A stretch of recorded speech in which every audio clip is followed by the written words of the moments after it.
creatures. Not for the first game anyway. Yeah, and 3 dive downs and 2 spell pierces. Yeah. So we're looking at a awesome suite of counterspells. Oh yeah, no. We're already pretty familiar with the deck archetypes and what they can do at this point. So yeah, I guess all we have to do is get ready and start the match. So, welcome viewers. You are now watching the Hairy Tarantula Challenge Series for the Star City Games Invitational for February 16th, 2019. You can visit the website at hairyt.com and visit our web store at hairyt.crystalcommerce.com. And if you're a Twitter user, you can follow us at HairyT. Sorry, Hairy Tarantula. Yeah, twitter.com/@hairytarantula. And I just want to take a moment to thank all of our Twitch viewers for tuning in. We really appreciate your presence here, and yeah, we just want to thank you for supporting us through this venture. Yeah, it's been a fun series of games so far. We've seen quite a few different builds. Yeah, we've had a pretty diverse turnout in terms of decks. Yeah, we've seen everything from Izzet Drakes to Esper midrange to Azorius aggro to Sultai and Esper control. Yeah.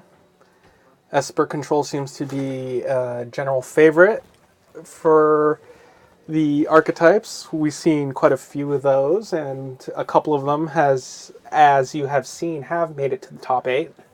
Yep. However, Daniel's mono blue seems to really carry itself well. So yeah, he has just been stomping his way through the competition today. Yeah, and I mean, getting those Mistcloak Heralds and planting the early obsessive curiosity, curious obsession. Yep. Yeah, it's a very, very strong combination of plays. And we're seeing their opening hands right now. Daniel seems to be... Looks like they're both pretty strongly positioned at the moment. Yeah. Okay, so turn 1, Terramander. Okay, turn 1, Drowned Catacomb tapped. And 1 off from the Terramander. Yeah. So... Second island into Siren Stormtamer. Let's see, Edgar untaps. And we get the Godless Shrine, 2 life off. Wonder what he's going to drop.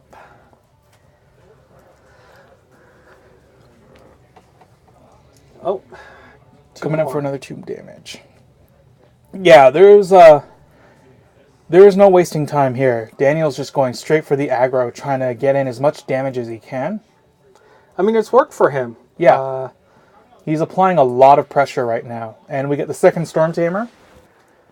Storm Tamer is great. It's like one of those sort of Curse Catcher cards. Okay. Yeah. It's having...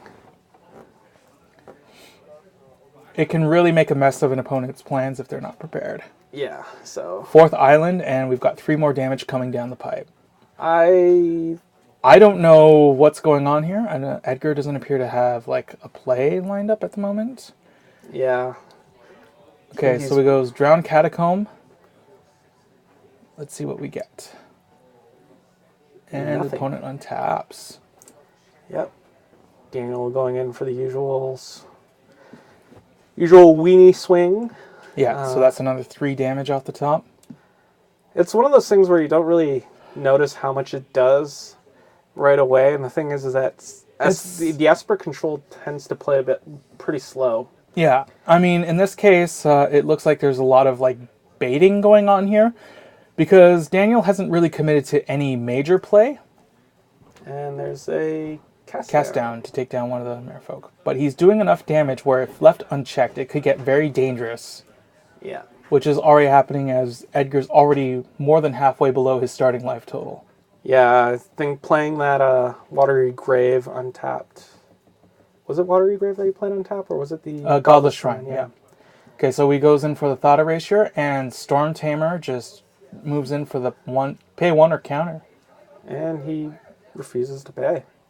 Or is it just hard counter? I don't remember. Oh, well, he played a Hallowed Fountain untapped. He's really pushing his luck, to be honest. He's down to 7 already. And 6. Well, I don't imagine he would do something like that without any kind of a viable plan. That is true. Probably holding up for an absorb. Oh, he has 2 absorbs and a negate in hand. It's kind of an interesting thing. The unfortunate thing right now, though, is that Storm Tamer is a hard counter, but yeah. with the one Pterodon. Terramander, you mean? So yeah, sorry, Terramander. He's just getting that much pressure in, and the problem is that, as we've seen from Edgar's build, he runs no creatures to block with. It's pure removal.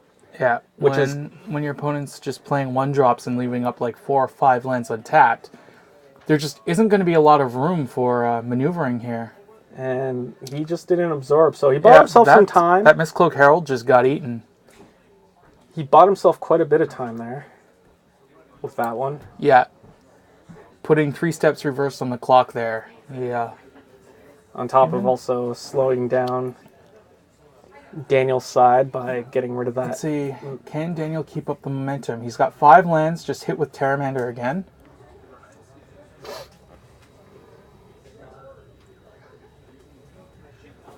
Ooh, man.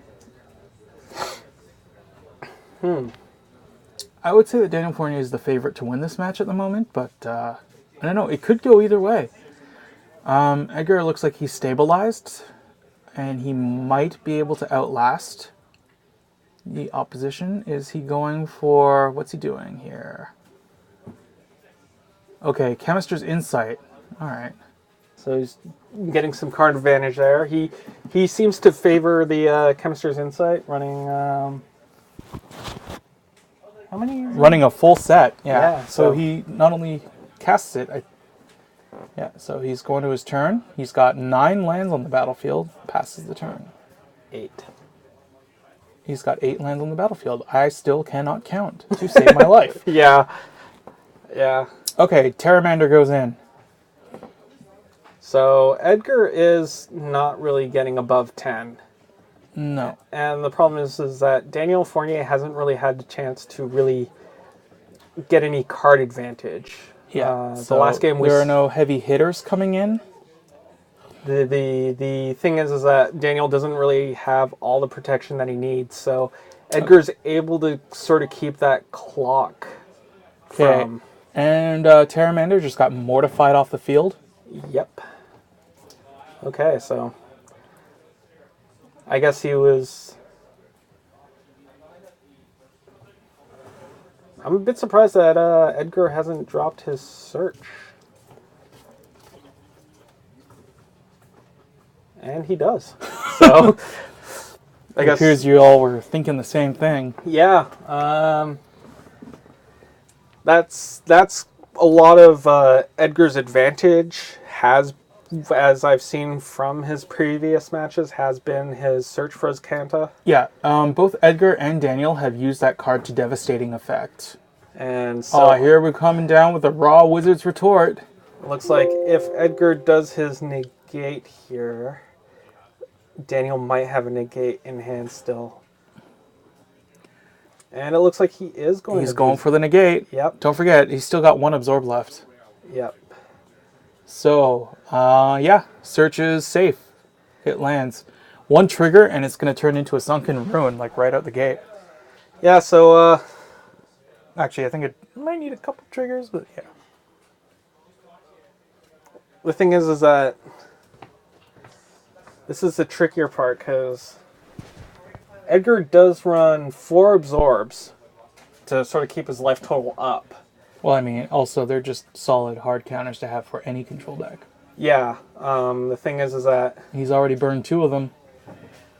It's worked in his favor so far because he's been keeping alive pretty much with them. It's just... And Tempest Jin comes down. Oh, boy. Yeah, so... Oh, boy. As Kanta, the Sunken Ruin is now on the battlefield. Can Edgar get enough card advantage to take the game back? With Daniel sitting at 20. And he drops it to Fairy. Okay. So, how's he going to go about this? I think... Oh, just banishes the Tempest Jin. That leaving the option open. that makes it that's pretty expected given Edgar's life total right now. Yeah. I mean, you kind of have to risk throwing Teferi under the bus in a way, but this also slows down Fournier's clock against him just as much. Yeah. So Here comes the opt. Thinking. well, it's the thing, right? If he scries it to the bottom, he draws a card, and that means he gets his Jin next turn. Next turn, yeah. Yeah. So that's probably what he's thinking. Oh, look at that. It just wound up back in his hand. Yeah. So with 2 lands open, Yeah. he impulses. Here we go. The insight? Or is he going to go for cast down? I think he would probably go for the cast down. Yeah. It looks like the cheapest of his options. Admittedly, it's not got the hard power that Vraska's Contempt does, but It can afford him what he needs right now. yeah. So he throws it out. Gonna try to take down that Jin. Boom. And it resolves. So you kind of know that Daniel doesn't really have any answers in his hand. Yeah. Edgar has been keeping alive, hasn't made it past 10. Okay, so he jump starts discarding a Godless Shrine. So he just gets that Chemister's Insight, and then he goes for the Impulse. Grabs Contempt. Okay, now he's setting up. Azcanta, the Sunken Ruin, is a very strong land to be using. Yeah, especially when you have 4 Chemist's Insight in your deck. Yeah, no, it's just strong. Yeah, this is what we've seen from Edgar previously. It's been Survive long enough to build that wall of inevitability. Yeah, And so- it looks like he is getting there now. He Mortify. has stabilized, and now he's going to start putting up that wall of resistance. Yeah. Here comes another Jin, So and then he goes for another Insight. and then impulses again. Ooh. Yeah, so Gets the Thought Erasure. Oh, yeah, that's enough. Edgar he came on strong, and then he just got stronger. yeah, that's kind of the trickier thing that I don't think Daniel has really been used to facing up against with the last couple of players that he's been with, because Edgar seems to really keep himself afloat long enough. Yeah. Hold on a second.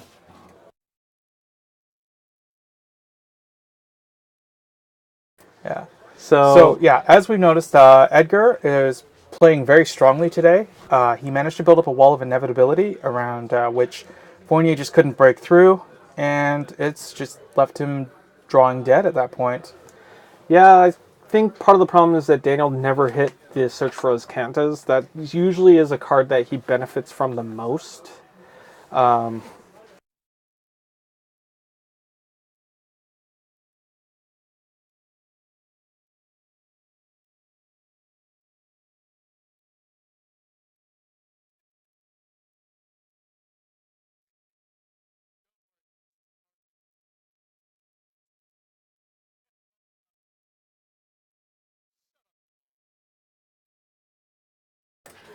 Anyway, yeah, for those watching, you are currently watching the Harry Tarantula Challenge series for StarCityGames.com Invitational Qualifier. Yeah, we are going to Game 2 in our Top 8, Round 8 of 9 match. Yeah, so So this is the Top 4 bracket, and we've got Daniel going up against Edgar McHallis. Edgar has shown quite the resilience with his deck. I have to admit. I mean, he's playing it like a control player would. Yeah, it's kind of surprising because a lot of the Esper control I've seen have sort of opted for more aggressive sides of it. A lot more mid-rangey style control decks. I guess. I mean, the thing to keep in mind is it's difficult when playing against control just don't count them out, even if you get them down to like 7 to 8 life, because the moment they stabilize, the life total will stop mattering. Well, I mean, that's kind of the thing too, though. Is Edgar has just a lot of answers. Yeah, that's And kind of what Esper does best. Answer things. Yeah, but like I've said previously, with a lot of the other Esper decks we've seen, he has more answers than the rest of them. Yeah, fair enough. But I mean, that's more because his endgame seems to be more Teferi focused. He does sometimes run the risk of yeah, that's he sideboarded the Teferis out. 2 of them anyway. Yeah, And 2 Kaya's Wrath. that's a bit surprising of sideboard choices. Because he doesn't really have an end game aside from Teferi, so... No, he has Lyra Dawnbringer. Oh, right. He also has Hostage Takers and Thieves of Sanity. So I guess now he's kind of switching it up for more of a creature aggro. Yeah, no, to our viewers in the chat, Lin Savan, yeah, I definitely agree. I think that his Thief of Sanity is probably going to become clutch in the next game of the matchup. I also believe that Hostage Taker is probably going to become a much stronger removal option than Teferi himself. Yeah. So, yeah.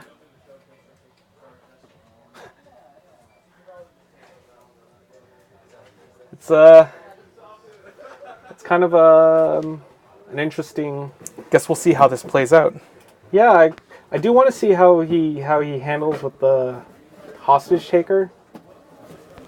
Because that seems like a very good anti-Jin card. Yeah, Hostage Taker aimed at Jin would be really funny. Right now, his sideboard, he has 0 creatures in his main deck. They're mostly populating his sideboard. 4 Thieves of Sanity, 3 Hostage Takers, 1 Lyra Dawnbringer. Dawnbringer, sorry. Yeah, that's not too many creatures on top of that, so he's really looking... Yeah, he's looking for... I'm not exactly sure what he's thinking. Probably doesn't want to be caught on the back foot this time around. Yeah, there is that chance that Daniel will bring in Search and just start the war of attrition there, and I think Edgar wants to close the game before then. Yeah, that seems like a possibility, and I mean...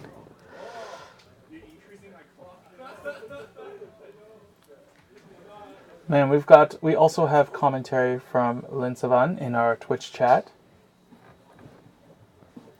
So I see a lot of guides when the Esper control player sideboards the counters out.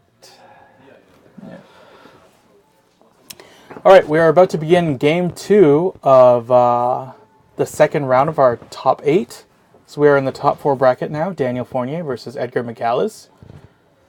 Yeah, so you were watching the Harry Tarantula Challenge series for Star City Games. That's a pretty... .com invitational. That's a difficult hand to choose from. Well, it looks like we're about to begin. Yeah, so... Island right out the gate. As expected.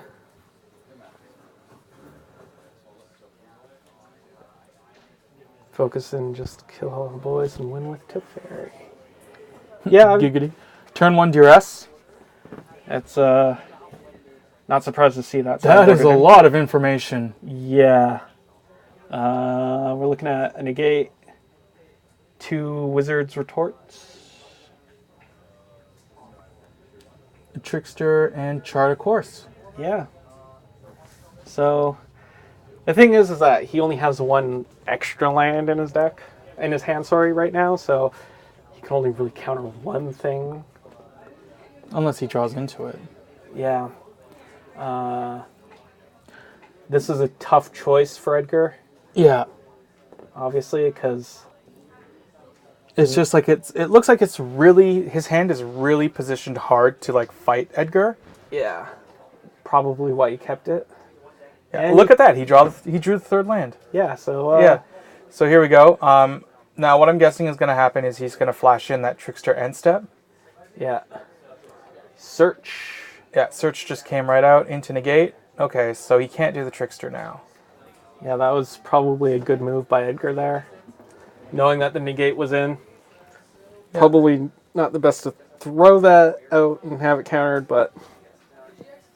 I mean, to be honest, you kind of want to pull that out so he's not playing the Merfolk too easy. Here comes quickly. Thief of Sanity. Yep. Is he going to retort it? I don't think Fournier was really looking forward to Nope. that. Yeah, he goes for the retort. Okay, so he is trying really hard to suppress Edgar's plays at this point. And an opt. Yep. Which is kind of tricky because the only other counter he has in his hand is a retort. Yep. So he can't really get anywhere right now. I thought he burned his other retort. Oh yeah, sorry. Yeah, Negate, retort. Yeah. Can't quite see what he has in his hand right now. Fair enough. Edgar missed the land drop by the looks of it. Oh, that is a kiss of death for a control player, especially this early in the game. Yeah, unfortunately, Edgar hasn't really had too many...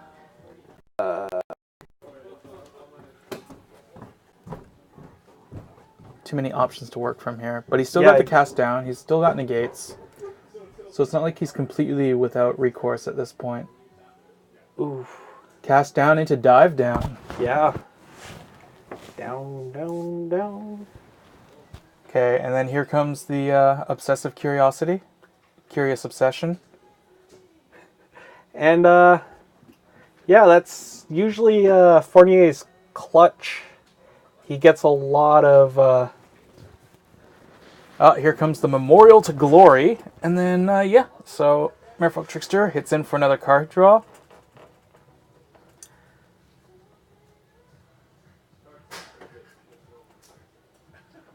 Yeah. All right, let's see here. See how Edgar decides to play this one. Chart a course into negate. Yep. No extra card draw for you, sir. Yeah, I think the Curious Obsession is enough. Especially since... Okay, and here comes Lyra Dawnbringer. Can he stop it? I don't think he can. Does he have retort? No, No, he doesn't. Okay. He only has the 2 negates. You never know. He could have drawn another one off the Trickster. But now, what will he have for answers? Can Daniel answer Lyra Dawnbringer? Can he remove her from the battlefield? I think this is something that was unforeseen for Daniel. Tempest Jin, so it's a 5-4 at the moment. Yep.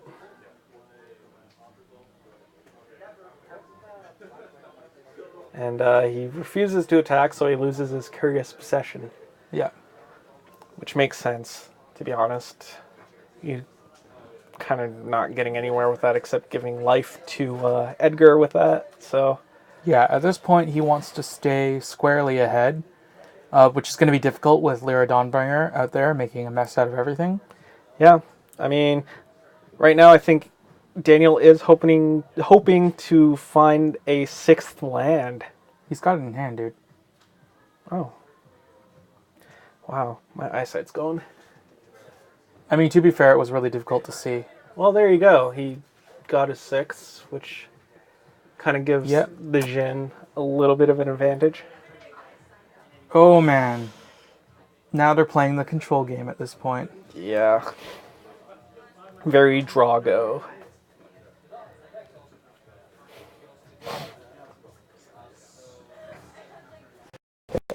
Edgar has been playing this pretty well, from what I've seen.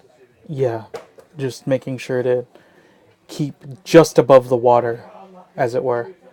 Yep, and Pterodon. Yep. Terramander, sorry. Terramander. Yeah. And... walks it right into an absorb. Yep.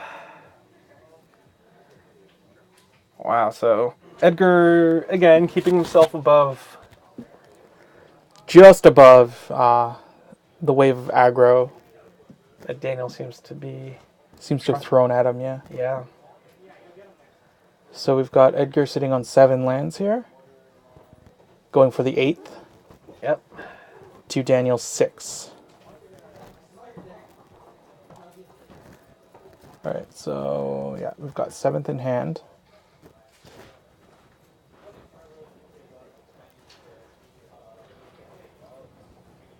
I mean, swinging in with the Jin would make it a very expensive trade. Yeah, I don't think that's a trade he's like really interested in making. Yeah. I mean, the quickest way to end this would be to drop another Trickster. But Yeah. I don't know. So he's going to go Chart a Course. 2 lands? Yeah, but he's not going to get the good card draw because he didn't hit anyone with it. Yep. Yeah, it's looking really rough for Daniel on this point of the game. Yeah. He's already been stalled out once, so watching this happen a second time is just Terramander. yeah.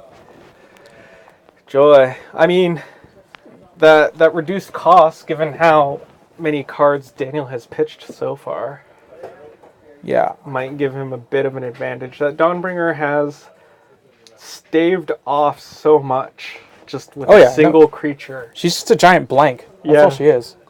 So, Yeah, when you give a creature like that lifelink, your opponent's not going to attack you. yeah. So, Daniel has given up a lot of card advantage with his... We have a guest with us today, one of our Challenge Series regulars, Yuval Osha. So, Yuval, could you give us your opinion on this matchup as you're seeing it played right now? Yes, it looks like... Is that Esper Angels versus Mono Blue Tempo? It's just Esper's Control versus Mono Blue Tempo. So the Dawnbringer is probably like a sideboard plan, right? And it's like bigger than literally everything the Mono Blue deck plays. Yeah. So basically the only way he can hope to beat it is like trick him into a faulty block with a Trickster, but then, like 8 mana untapped with a control deck. Yeah, I'm not really sure how Daniel gets out of this. Yeah, Edgar's been pretty good in the last few matches we've seen with this. I think basically Daniel would have to go his hand would have to be all counter spells and a way to deal with Lyra. And that's not likely. Yeah, what we've seen from Daniel has been he has actually on certain occasions stockpiled his hand with counters.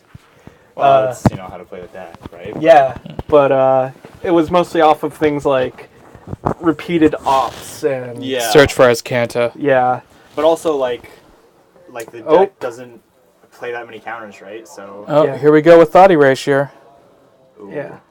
This is okay. Daniel's deck does have quite a few counters. Does he? Yeah, he has 2 spell pierces, 3 dive downs. 4 Wizard's Retort. Dive down isn't really a counter. It's more of a combat trick that blanks removal. Yeah, because 2 essence captures. 4 Wizard's Retorts. So essence capture doesn't help here because what I'm talking about is you want to be countering your opponent's counters, right? Yeah. Because that's what he's doing to deal with what's dealing with his Lyra. So countering is essentially useless. Well, I mean, I think Daniel expected going into the second mat. The Lyra? Yeah, he wasn't expecting Lyra. Really? Yeah, I don't know. Think, nowadays, if your opponent's ever on a control with white, even in Modern, you should be expecting a Baneslayer if you're playing a creature-based deck. Yeah. No, if you're playing creature beatdown and you're not some dumb combo or some other big control deck, and he goes in with Lyra Dawnbringer. Oh, that's actually very interesting. Oh, Kaya's Wrath. Yeah, just cleans the board. Okay. And I think that was actually when he had to, because his opponent had started to build up a board where he could tap down Lyra, he just one-shot it. Yeah. Right? And we have Teferi. We have the game. Yeah. Yeah, I mean, it's inevitability at this point. Yeah. Looks like we're going to be... unbeatable. Looks like we're going to go to game 3. Storm Tamer. Why game 3? Edgar took the first game. Looks like we're going into no more games. Yeah, it looks like we're going into a match results. Looks like Daniel's down in the quarterfinals. Yeah. Yeah. Oh, Spell Pierce. He's That's really doing a lot at this stage of the yeah. He's really It's really making him work for it. yeah. Okay, moment of craving. game. No life gain for you. Yeah. Yeah, I'm really not sure what. Yeah, no, it looks like this match is pretty much... The thing about Mono Blue is once it loses its steam, it just loses the game. Yeah. Right? Like it essentially tries to just kind of snowball, right? It tries to get a tiny bit ahead and then just really push that advantage super hard. And the second you can sort of stabilize the game, I feel like Mono Blue, if your opponent stabilizes against you, your chances of winning go from like a 90-10 matchup in your favor to a 90-10 matchup in your opponent's favor. There we go. Looks Yep, like Fournier Daniel's has There you go. conceded, and Edgar is going to finals. Yeah, that was I'm not surprised. Edgar has a really strong deck. He's performing of all the Esper players we've seen. Yeah, he was seated in at 4, so... Yeah. So Yeah, okay. Not to be fair, Daniel was seated at 1. Yeah, no, he was doing really, really well, but... Well, Mono Blue Tempo is very well positioned in the metagame, but Tempo and Control don't really mix well, yeah. right? Like, I think that was Edgar just has the advantage of just playing his deck really well and having Yeah. a build that's like, really good. I think in like if two people are perfect players, the Control deck should be beating the Tempo deck most of the time because Tempo is not really fast enough. yeah. Yeah. So the second the Control deck gets one like huge card advantage spell off, they just win the game, right? And they normally get that around turn 4 or 5. And they just kind of got to wait for Tempo to tap out, which eventually they will. You know, like they can't always leave with mana in the early game. Yeah. I think Like you just need to get one good wrap, basically, right? Like once your Tempo opponent fills up the board, right? Is like empty-handed. Is like next turn he's gonna attack, draw a bunch of cards, fill up his hand, empty his hand, do this, all that, sit back on a bunch of counters. You're like, no, you have no board, you have no hand, now you lose. well, it was kind of surprising because I saw Daniel go up against All right, I'm just going to cut this for a moment. Yeah. Just want to let you all know, thank you for tuning in. For all of our, let's see. I don't know if Star City is going to upload the deck list used in this tournament. I don't know. We might even just upload them ourselves. I'm not certain at this moment. Yeah, just wanted to let you know you are watching the Harry Tarantula Challenge Series for the StarCityGames.com Invitational Qualifier for February 16th, 2019. All right, we will return shortly as we begin the final round.